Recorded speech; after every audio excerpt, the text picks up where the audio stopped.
Hello everyone, welcome back to the Real Queen Nefertiti 33 channel. I am Tatiana. I am here with the last month of February articles, okay? We'll be learning about the golden bud, okay? This is about me and what's her name, okay? She the princess in this story. I'm the golden bud. You hear me? Back in the day, if somebody used to call you bud, that mean you messy. Okay? People used to call me bud, y'all. Um, I am messy. I'm really messy. Yes, I am, baby. Okay, I know everything. I know all your secrets, your business. I will tell it.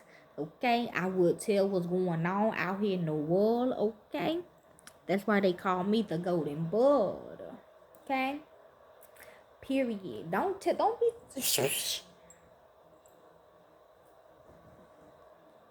No, you don't make sense.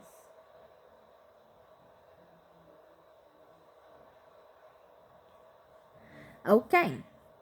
The Golden Bud is a fairy tale collected by the Brothers Grimm about the pursuit of a golden bud by a gardener's three sons, okay?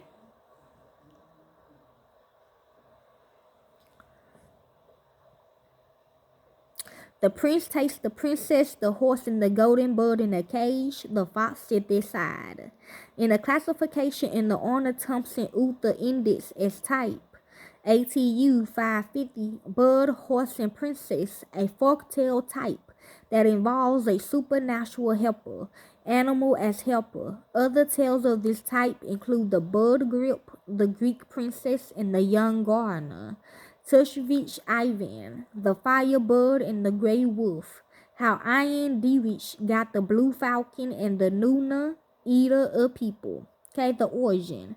A similar version of the story was previously collected in 1808 and published as Dear Diarisi Taboo, The White Dove, provided by Gresham Wild and published along the Golden Bud in the first edition of the Brothers Grimm complication.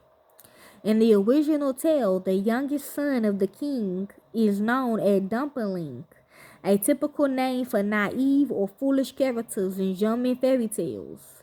In newer editions that restore the original tale, he is known as the simpleton. Okay, this is the story. Every year, a king's apple tree is robbed of one golden apple during the night. He sets his gardener's sons to watch, and through the first two fall asleep. The youngest stays awake and sees that the thief is a golden bird. He tries to shoot it, but only knocks a feather off. Okay, see?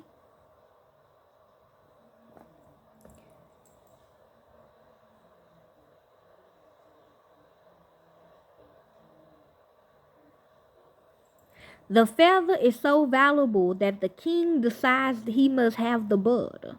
He sends his gardener's three sons, one after another, to capture the priceless golden bird. The sons each meet a talking fox who gives them advice for their quest to choose an old and shabby inn over a rich and pleasant one. The first two sons ignore the advice and in the pleasant inn abandon their quest. The third son obeys the fox, so the fox advises him to take the bird in his wooden cage from the castle in which he lives, instead of putting it into the golden cage next to it, because this is a signal. But he disobeys, and the golden bird rouses the castle, resulting in his capture. The king of the castle agrees to spare him and give him the golden bird only if he can retrieve the golden horse.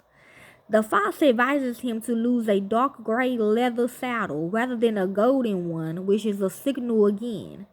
But he fails again by putting a golden saddle on a horse, resulting in his capture by a different castle. The castle's king sent him after the princess from the golden castle. The fox advises him not to let her say farewell to her parents, but he disobeys, and the princess's father orders him to remove a heel in 8 days as the price of his life. The fox removes it for him, and then as they set out, he advises the son how to keep all the things he has won since then. It then asks the son to shoot it and cut off its head. When the son refuses, it warns him against buying gallows flesh and sitting on the edge of rivers. He finds that his older brothers, who had been carousing and living sinfully in the meantime, are to be hanged on the gallows, and buys their liberty. They find out what he has done. When he sits on the river's edge, they pushed him in, take the bird, horse, and princess, and bring them to their father. However, all three grieve for the youngest son. The fox rescues the prince, and when he returns to his father's castle dressed in a beggar's cloak, the bird, the horse, and the princess all recognize him as the men who won them, and become cheerful again. His older brothers get punished for their bad deeds, and he marries the princess. Finally, the third son cuts off the fox's head and feeds at the creature's request. The fox is revealed to be a man, the brother of the princess who had been enchanted by a witch after being lost for a great many years. The analyst, the tale type, is characterized by a chain of quests, one after the other, that the hero must fulfill before he takes the prizes to his father. In many variants, the first object is the bird that steals the golden apples from the king's garden. In others, it is magical fruit or a magical plant, which set up the next parts of the quest, the horse and the princess. Okay?